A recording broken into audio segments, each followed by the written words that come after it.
Shalom Bapak Ibu, Saudara-saudari, adik-adik yang sangat dikasihi oleh Tuhan Yesus. Kali ini kita akan merenungkan 2 Petrus 1 ayat 19 sampai 21 sebagai nas kita. Adapun tema yang akan kita renungkan dari nas kita ini adalah kitab suci sebagai firman Allah. Mari kita mulai renungan kita kali ini dengan kita bersama-sama secara seksama membaca nas kita kali ini yang terpampang di layar di hadapan kita. Ayat-ayat emas yang akan kita renungkan kali ini adalah dari 2 Petrus 1 ayat 20 dan ayat 21. Yang terutama harus kamu ketahui ialah bahwa nubuat-nubuat dalam kitab suci tidak boleh ditafsirkan menurut kehendak sendiri. Sebab tidak pernah nubuat dihasilkan oleh kehendak manusia, tetapi oleh dorongan Roh Kudus, orang-orang berbicara atas nama Allah.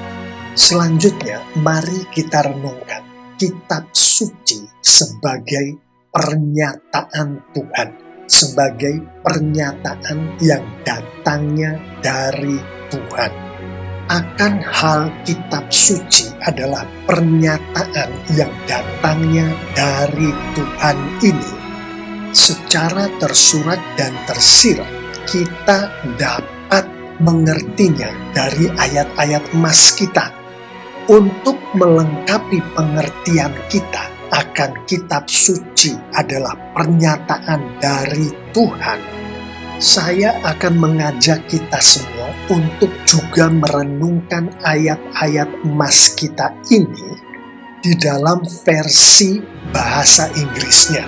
Yang untuk renungan kita kali ini saya mengambilnya dari King James Version, yang adalah salah satu Alkitab dalam bahasa Inggris yang isinya adalah terjemahan dari bahasa aslinya, yaitu bahasa Ibrani untuk Perjanjian Lama dan bahasa Yunani untuk Perjanjian Baru. 2 Petrus 1 ayat 20 dan 21 ini di dalam bahasa Inggrisnya versi King James adalah knowing this first, that no prophecy of the scripture is of any private interpretation. For the prophecy came not in all time by the will of man, but holy men of God spake as they were moved by the Holy Ghost. Mari kita sandingkan versi Alkitab Bahasa Indonesia terjemahan baru dengan versi Alkitab Bahasa Inggris King James.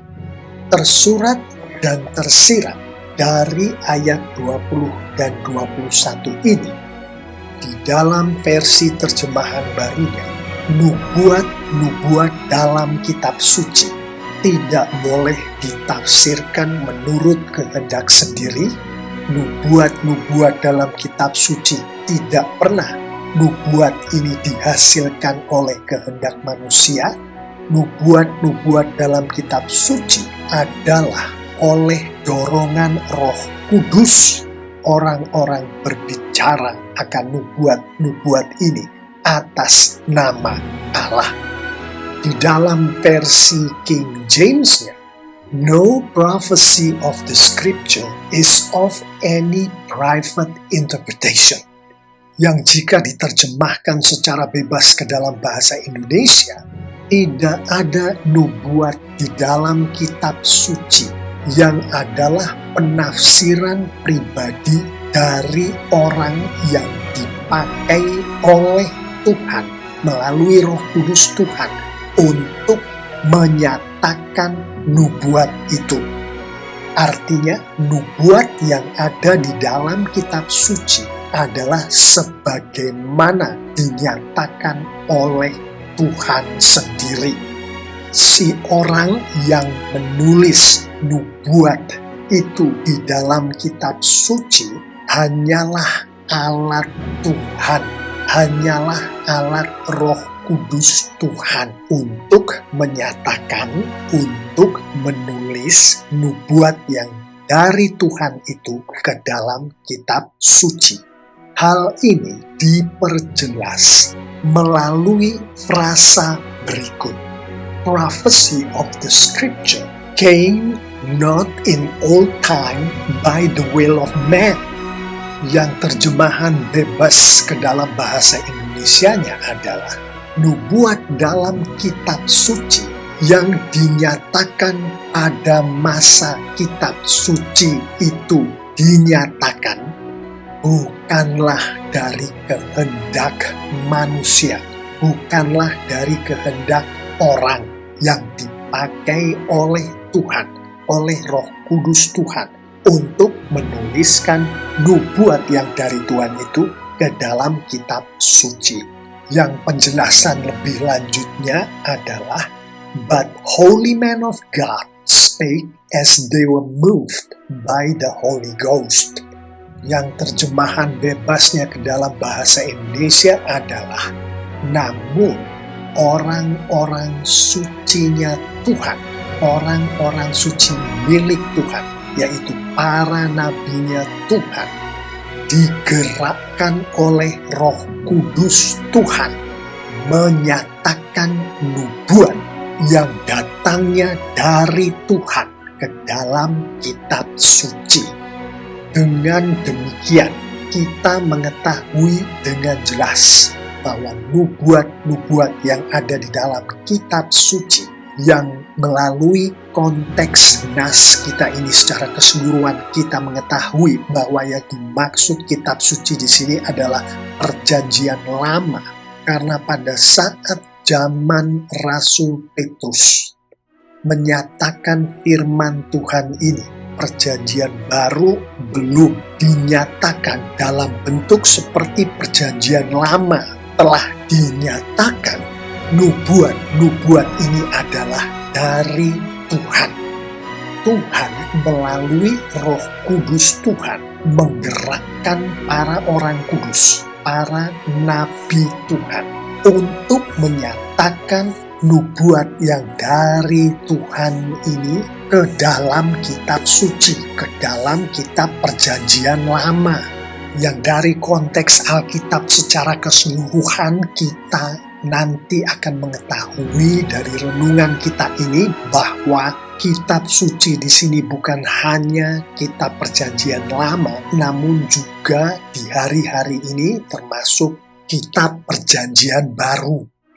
Pernyataan nubuat Tuhan di dalam kitab suci ini adalah tanpa penafsiran dari orang-orang, dari para nabi yang dipakai oleh Tuhan untuk menyatakan nubuat-nubuat Tuhan, tanpa keikutsertaan kehendak pribadi dari si orang-orang itu, dari para nabi itu.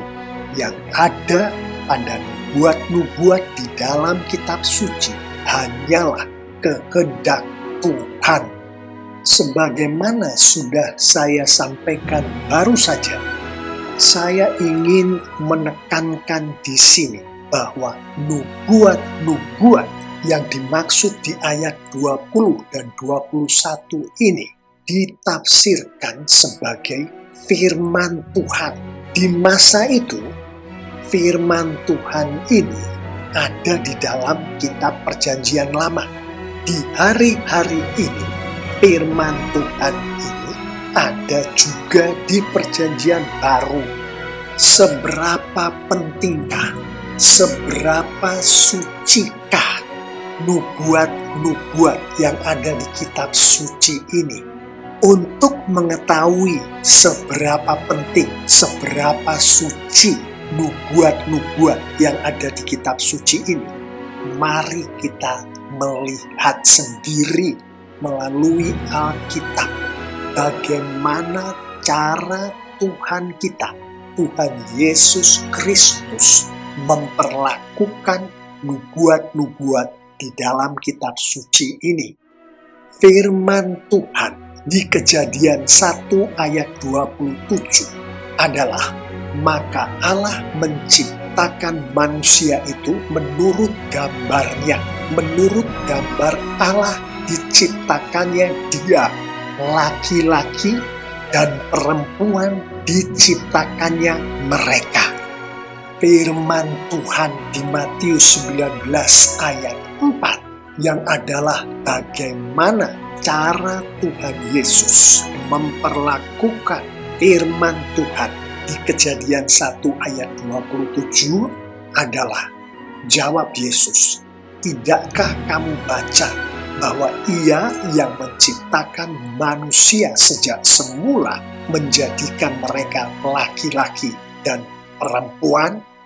Secara tersurat dan tersirat dari Kejadian 1 ayat 27 dan Matius 19 ayat 4 ini kita mengerti bahwa Tuhan Yesus menyatakan, Tuhan Yesus menyampaikan firman Tuhan di Kejadian 1 ayat 27 tanpa penafsiran, sebagaimana kita lihat di Matius 19 ayat 4. Artinya, pernyataan yang keluar dari mulut Tuhan Yesus adalah pernyataan yang keluar dari mulut Tuhan Allah Bapa di surga yang disampaikan melalui kitab sucinya, yaitu dengan Roh Kudus Tuhan mempergunakan para nabi Tuhan. Tuhan Allah Bapa di surga menyatakan melalui Kejadian 1 ayat 27 bahwa Tuhan menciptakan manusia laki-laki dan perempuan. Pernyataan ini pula lah yang keluar dari mulut Tuhan Yesus, yaitu bahwa Tuhan menciptakan manusia laki-laki dan perempuan, sebagaimana kita baca di Matius 19 ayat 4. Firman Tuhan di Kejadian 2 ayat 24 adalah, "Sebab itu seorang laki-laki akan meninggalkan ayahnya dan ibunya dan bersatu dengan istrinya, sehingga keduanya menjadi satu daging." Firman Tuhan di Matius 19 ayat 5 yang adalah pernyataan dari Tuhan Yesus adalah, "Dan firman-Nya, sebab itu laki-laki akan meninggalkan ayah dan ibunya dan bersatu dengan istrinya, sehingga keduanya itu menjadi satu daging." Kembali kita melihat di sini bahwa secara tersurat dan tersirat Kejadian 2 ayat 24 dan Matius 19 ayat 5 menunjukkan kepada kita bahwa Tuhan Yesus menyatakan firman Tuhan tanpa penafsiran, sehingga apa yang dinyatakan oleh Tuhan Allah Bapanya di surga, yaitu nubuat-nubuat yang kita sedang renungkan yang ada di kitab suci itu, adalah juga yang dinyatakan oleh Tuhan Yesus. Dan kembali kita melihat bahwa pernyataan Tuhan Yesus ini adalah tanpa penafsiran. Tuhan Yesus tidak menafsirkan pernyataan dari Tuhan Allah Bapanya di surga. Tuhan Allah Bapa di surga melalui Kejadian 2 ayat 24 menyatakan bahwa seorang laki-laki akan meninggalkan ayahnya dan ibunya dan bersatu dengan istrinya sehingga keduanya menjadi satu daging. Demikian pula lah yang dinyatakan oleh Tuhan Yesus di Matius 19 ayat 5. Firman Tuhan di Keluaran 20 ayat 12 dan Keluaran 21 ayat 17 adalah, "Hormatilah ayahmu dan ibumu. Siapa yang mengutuki ayahnya atau ibunya, ia pasti dihukum mati." Firman Tuhan di Matius 15 ayat 4 yang adalah pernyataan dari Tuhan Yesus adalah, sebab Allah berfirman, "Hormatilah ayahmu dan ibumu." Dan lagi, siapa yang mengutuki ayahnya atau ibunya pasti dihukum mati. kembali kita melihat bahwa Tuhan Yesus menyatakan firman dari Tuhan Allah Bapanya di surga tanpa penafsiran, sehingga apa yang dinyatakan oleh Tuhan Yesus di Matius 15 ayat 4 adalah apa yang dinyatakan oleh Tuhan Allah Bapanya di surga di Keluaran 20 ayat 12 dan di Keluaran 21 ayat 17. Dari bagaimana Tuhan Yesus memperlakukan firman Tuhan di kitab suci, kita mengetahui bahwa firman Tuhan di kitab suci itu adalah sungguh-sungguh pernyataan dari Tuhan Allah Bapa di surga. Sekali lagi, kitab suci di sini adalah kitab Perjanjian Lama. Dari Alkitab secara keseluruhan, kita juga mengetahui bahwa Tuhan Yesus hanya melakukan kehendak, hanya melakukan perintah, hanya melakukan firman yang datangnya dari Bapanya di surga. Termasuk dalam hal ini, Tuhan Yesus hanya mengatakan apa yang dikatakan oleh Tuhan Allah Bapanya di surga. Demikianlah Bapak Ibu, saudara-saudari, adik-adik yang sangat dikasihi oleh Tuhan Yesus. Renungan kita akan kitab suci sebagai firman Allah, yaitu melalui bagaimana Tuhan Yesus memperlakukan ayat-ayat, nubuat-nubuat yang ada di dalam kitab suci yang baru saja kita renungkan ini. Kita mengetahui dengan pasti bahwa ayat-ayat yang ada di dalam kitab suci itu datangnya adalah dari Tuhan Allah Bapa di surga. Saya akan menutup renungan kita kali ini dengan mengajak kita semua untuk merenungkan poin-poin penutup berikut. Poin penutup pertama adalah siapakah saya dan kita semua sehingga kita berani-beraninya menafsirkan firman Tuhan berdasarkan pemikiran, berdasarkan kehendak, berdasarkan kepentingan kita sendiri atau kepentingan kelompok kita sendiri. Mengapa merenungkan poin penutup pertama ini sangatlah penting? Karena pada saat kita menyampaikan firman Tuhan kepada seseorang, entah itu di dalam situasi kita sedang memberikan khotbah atau kita sedang memberikan pencerahan kepada seseorang, atau kita sedang memberikan konseling, atau kita sedang memberikan penghiburan, maka pada saat kita menyampaikan firman Tuhan ini, kita sedang dipakai oleh Roh Kudus Tuhan, sebagaimana Tuhan Yesus menyampaikan firman Tuhan. Yang dikehendaki oleh firman Tuhan adalah pada saat kita sedang dipakai oleh Roh Kudus Tuhan untuk menyampaikan firman Tuhan, seperti Tuhan Yesus menyampaikan firman Tuhan, tirulah apa yang dilakukan oleh Tuhan Yesus. Jika Tuhan Yesus sendiri pun menyatakan firman Tuhan tanpa penafsiran, sehingga firman Tuhan yang dinyatakan oleh Tuhan Yesus itu adalah sebagaimana firman Tuhan yang dinyatakan oleh Tuhan Allah Bapa di surga, sebagaimana di kitab suci yang tadi kita renungkan.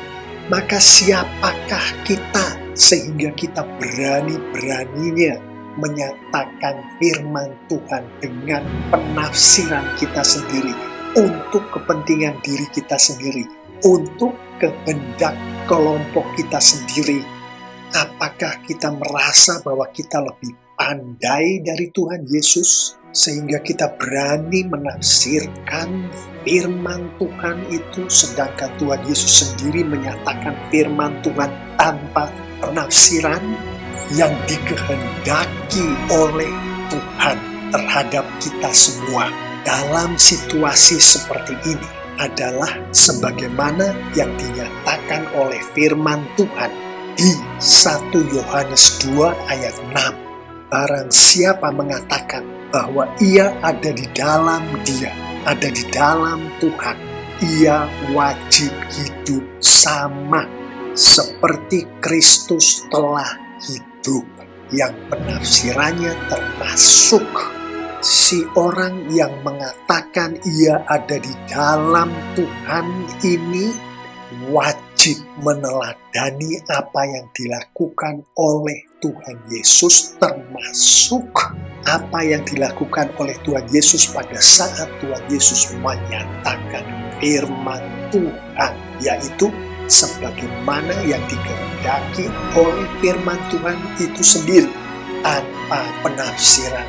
Tanpa penafsiran di sini termasuk tanpa diputarbalikkan, tanpa ditambah-tambahi, tanpa dikurang-kurangi, tanpa dimanipulasi.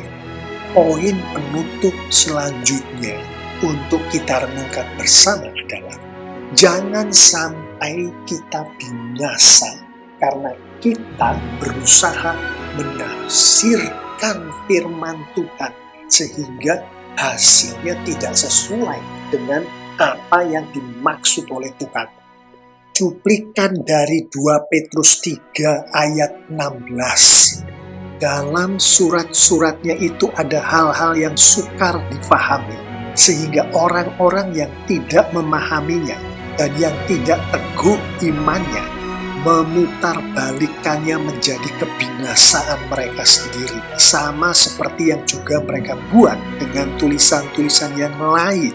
Secara tersurat, ayat ini menunjukkan pula kepada kita bahwa menafsirkan sendiri akan firman Tuhan, termasuk di dalam menafsirkan ini memutarbalikkan firman Tuhan, menambah-nambahi firman Tuhan, mengurang-urangi firman Tuhan, memanipulasi firman Tuhan, akan membawa orang yang melakukan hal-hal ini ke kebinasaan mereka sendiri.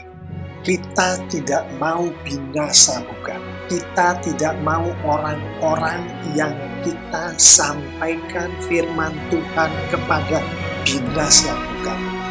Maka sebagaimana yang kita renungkan dari firman Tuhan ini, kita yang dipakai oleh Tuhan untuk menyampaikan firman Tuhan kepada siapapun, termasuk anggota keluarga kita sendiri, teman-teman di tempat kita bekerja, orang-orang yang kita temui di dalam kehidupan kita sehari-hari.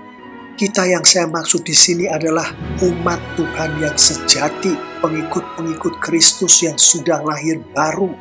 Maka hai kita semua, nyatakanlah firman Tuhan itu sebagaimana adanya, sesuai dengan pernyataan dari Tuhan sebagaimana di kitab suci, sebagaimana di Alkitab. Jangan ditafsir-tafsirkan dengan penafsiran kita sendiri. Jangan diputarbalikkan, jangan ditambah-tambahi, jangan dikurang-kurangi, jangan dimanipulasi. Poin penutup terakhir untuk kita renungkan adalah janganlah menjadi alat iblis. Janganlah menjadi seperti iblis. Firman Tuhan di Kejadian 3. Ular itu berkata kepada perempuan itu, "Tentulah Allah berfirman, semua pohon dalam taman ini jangan kamu makan buahnya, bukan?" Lalu saut perempuan itu kepada ular itu, buah pohon-pohonan dalam taman ini boleh kami makan. Tetapi tentang buah pohon yang ada di tengah-tengah taman, Allah berfirman, jangan kamu makan ataupun raba buah itu, nanti kamu mati. Penafsiran dari si iblis, dari si ular, akan firman Tuhan, jangan kamu makan ataupun raba buah itu, nanti kamu mati. Manipulasi dari iblis akan firman Tuhan ini adalah sebagaimana di ayat 4 dan ayat 5. Tetapi ular itu berkata kepada perempuan itu, sekali-kali kamu tidak akan mati. Tetapi Allah mengetahui bahwa pada waktu kamu memakannya, matamu akan terbuka dan kamu akan menjadi seperti Allah, tahu tentang yang baik dan yang jahat. Secara tersurat dan tersirat kita melihat dari firman Tuhan ini bahwa iblis memutarbalikkan firman Tuhan. Iblis menafsirkan firman Tuhan tidak seperti yang dimaksud oleh Tuhan. Iblis menafsirkan firman Tuhan ini untuk kepentingan si iblis, yaitu sebagaimana yang dikehendaki oleh si iblis. Kita pengikut-pengikut Yesus yang sudah lahir baru, umat Tuhan yang sejati, tidak mau menjadi alat iblis, bukan? Maka wahai kita semua, pada saat Tuhan berkenan mempergunakan kita sebagai alatnya untuk menyatakan firman Tuhan, nyatakanlah firman Tuhan itu sebagaimana adanya firman Tuhan, seperti yang ada di kitab suci, seperti yang ada di Alkitab.